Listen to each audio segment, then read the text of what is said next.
जफर साहब, आज भी बेरोजगारी में हम दुनिया के चोटी के देशों में शामिल हैं, तो सवाल तो बड़ा जायज हो जाता है कि चुनाव में आपको भी जाना है और जनता तो पूछेगी कि क्या हुआ तेरा वादा। अनम्यूट कर दीजिए जफर साहब। गरिमा जी, आपने सरकार के आंकड़े को जो सुना, बताया आपने 3.2 unemployment rate, ministry of labour का यह आंकड़ा है। और ये आंकड़ा जो है, जिसकी मेथोडोलॉजी है और एक सीएमआई का डेटा है, दोनों की मेथोडोलॉजी में आसमान जमीन का फर्क है। तो मुझे लगता है कि आप किस आंकड़े पर आपको भरोसा रहेगा, ये आपको और देश की जनता को वो सब जानते हैं। सीएमआई ने तो बहुत सारे डेटा ऐसे दिए जो बाद में खुद ही को उनको वापस लेना पड़ा। तो आप भी समझते हैं कि सीएमआई का डेटा, जो सैंपल सर्वे उनका होता है, जो स्टैटिस्टिकल अप्रोच है, उनका मेथड है और जो मेथोडोलॉजी है, उसमें बहुत सारे ऑब्जर्वेशन अलग अलग, हमने बार बार, आज पहली बार नहीं कह रहा हूँ, बहुत बार कहा है, चाहे अच्छे आंकड़े दिखाए या बुरे आंकड़े दिखाए, वो उनके इस पे कहीं ना कहीं हमारा ऑब्जर्वेशन रहता है कि हम उससे सहमत नहीं है। और ये आज बार नहीं, आपके चैनल पे मैंने कई बार, जब संदीप जी भी थे तब भी कहा और आज आपसे भी कह रहा हूँ। लेकिन सरकार ने आंकड़े जारी किए हैं 3.2। अब 3.2% जो है अनएम्प्लॉयमेंट रेट, जो इसका जिक्र आपने किया, मिनिस्ट्री ऑफ लेबर ने जारी किया है, वो उसमें सच्चाई है।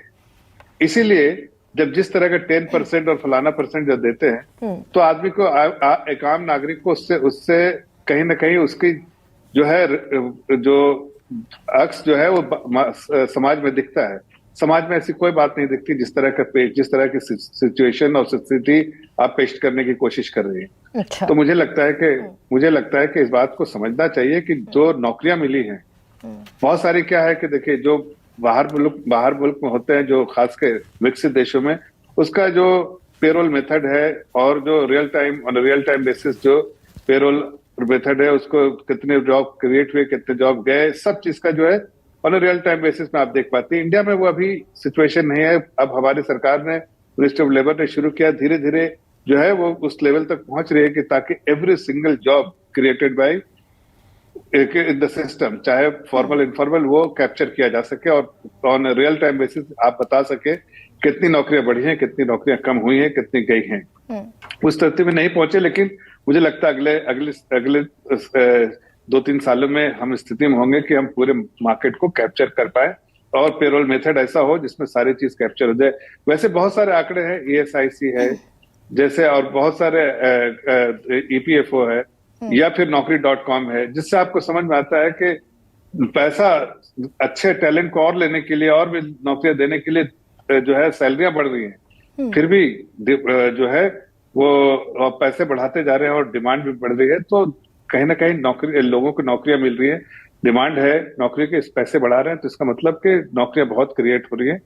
हाँ, कुछ चीजें जो है साहब, बिहार में 1,70,000 नौकरियां निकलती हैं और आपके भी रूल्ड स्टेट हैं। बताया ये भी जा रहा है कि 12% जो बिहार से बाहर के लोग भर्ती हो रहे हैं वो ज्यादातर उत्तर प्रदेश के हैं। उत्तर प्रदेश में आपका शासन है, 8 लाख से ज्यादा लोग वहां पहुंच जाते हैं एप्लीकेंट बनकर, आवेदक बनकर, भर जाता है पूरा बिहार।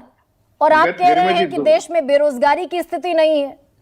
गरिमा जी, बड़े संजीदगी से एक बात आपको बता रहा हूँ, शायद आपको जानकारी होगी लेकिन फिर भी आप अनजान बन के कह रहे हैं। 2 चीजें आपको बताना चाहता हूँ। एक जो है सरकारी जॉब होती है, और एक जॉब जो होती है सरकार में, कुछ चाहे मेरी सरकार हो, किसी और की सरकार हो, दुनिया में आपने खुद सरकार बना ली, आप मुख्यमंत्री प्राइम मिनिस्टर बन जाइए, तो भी आप सरकार में इतनी जॉब नहीं क्रिएट कर पाते हैं। उस सिस्टम में जॉब क्रिएट होता है, इतना जो है आप पॉलिसी इस तरह की लेकर आते हैं जिससे जॉब क्रिएशन होता है, प्राइवेट सेक्टर में होता है। अब देखिए 4-5 आंकड़े मैं बताता हूँ जिससे आपको सहमति होगी। ठीक है, तकलीफ रही इसलिए कि हम लोगों ने इनहेरिट किया था बैंक कंपनियां पैसा, प्राइवेट सेक्टर में कंपनियां पैसा नहीं ले पा रही थी, नए प्रोजेक्ट नहीं डाल रही थी, नए पैसा इन्वेस्टमेंट नहीं कर रही थी, प्राइवेट कैपेक्स नहीं हो रहा था।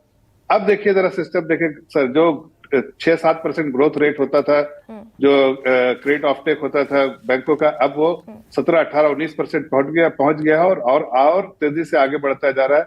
जो एक्सेस कैपेसिटी एक टाइम जो है वो कैपेसिटी यूटिलाइजेशन जो है वो लगभग 60% का होता था, अब देखिए 76-77% पे हो गया है। तो नए इन्वेस्टमेंट जो है प्राइवेट सेक्टर में हो रहे हैं। उसके Government भी बावजूद capex- देश के 80% युवा बेरोजगार हैं जफर इस्लाम।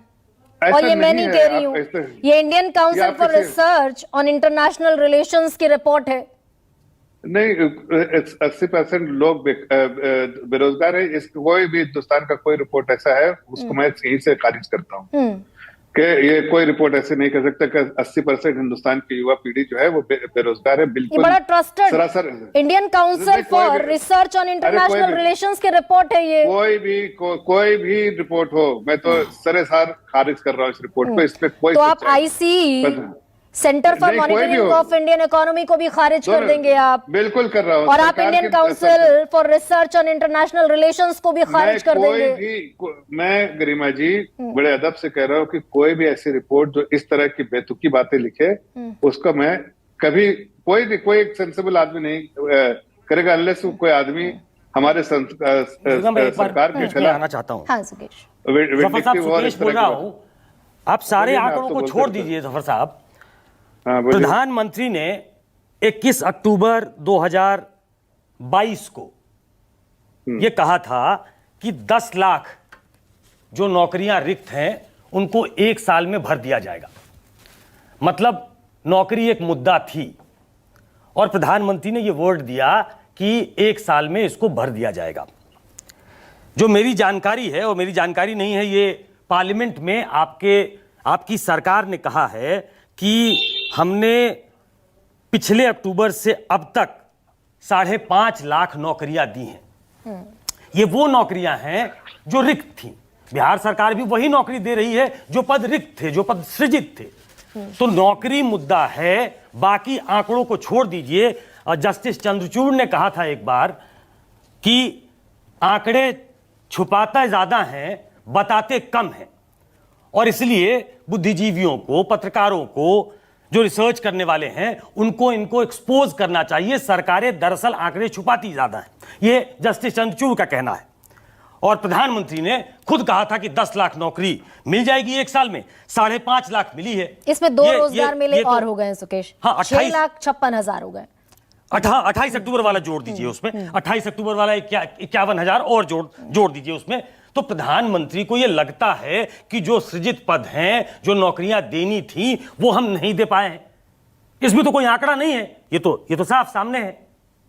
देखिए ना, 2 चीजें मैं फिर से वही सुकेश जी कह रहा हूं कि एक सरकारी नौकरी, सरकार की अपनी लिमिटेशन, तो सरकार पूरे समाज में जितनी नौकरियां होती है, आप देखिए ना, आपको नौकरी नहीं है, गरिमा जी को नौकरी नहीं है, आप दोनों तो नौकरी कर रहे हैं ना। तो आप क्या सरकार में बैठे हुए हैं? नहीं, प्रधानमंत्री ने उन नौकरियों की बात नहीं की। हम आपसे पूछ रहे हैं, उन्होंने गरिमा और सुकेश की नौकरी की बात नहीं की थी। उन्होंने सरकारी नौकरियों की बात की थी, जो पद सृजित हैं उनकी बात की थी। हमने नौकरियां घटाई हैं। जैसे हर साल, आपको मालूम है जफर साहब, सुन लीजिए, हर साल 2 लाख रोजगार जो है, अगर उसको रोजगार कहें, जो सेना में भर्ती होते थे लोग, अब वो अग्निवीर हो गया। हम उस लेवल पे भर्ती नहीं कर रहे हैं। तो सेना में जो परमानेंट एक फीचर था वो नहीं है। जो भरना था 10 लाख, वो अभी तक 6 लाख हो पाया है प्रधानमंत्री के एश्योरेंस के बावजूद। तो सवाल तो उठेगा ना।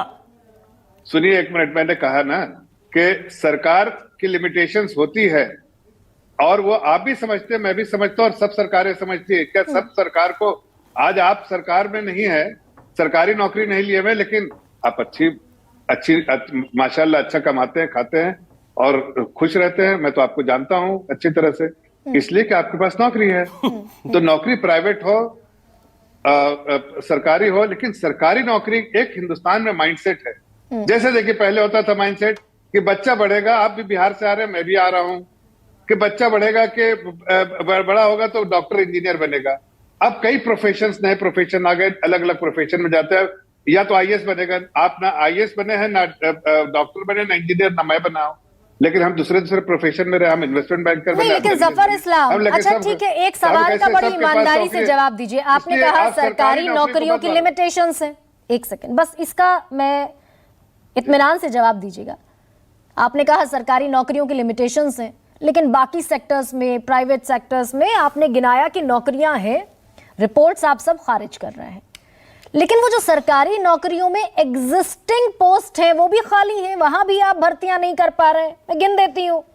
रेलवे में 15,14,000 पद हैं, 2,94,000 खाली। रक्षा सिविल में 6,46,000 पद हैं, 2,65,000 खाली। अरे जो भरने थे आपको नहीं भर पाए आप। होम डिपार्टमेंट में 10,86,000 पद थे, 1,44,000 खाली। तो वो तो भरिए कम से कम, जो ऑलरेडी लिमिटेशंस के दायरे में है वो भी खाली पड़े हुए हैं। गरिमा जी देखिए, इस तरह के ऐसे आंकड़े उठा के मत बताइए। आप भी समझिए, एफिशिएंसी भी तो चाहिए। राज्यसभा लोकसभा का डेटा है जफर इस्लाम।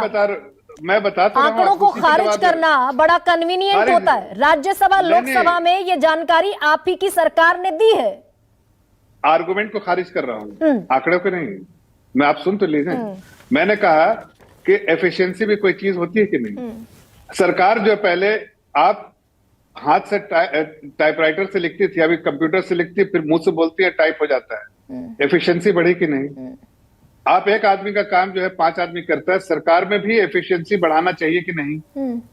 और अगर कुछ रिडंडेंट पोजीशन होती है जो कि आज के दिन में कल की जरूरत थी, आज जरूरत नहीं है, बहुत सारी ऐसी चीज होती है, तो सरकार को भी वो फ्लेक्सिबिलिटी होती होगी ना। अलग अलग डिपार्टमेंट, अलग अलग मिनिस्ट्री, तो अलग जफर इस्लाम, उनके संसद में आप ही ने कहा कि पद खाली पड़े हुए हैं, फिर आप ख्वाहिश कीजिए।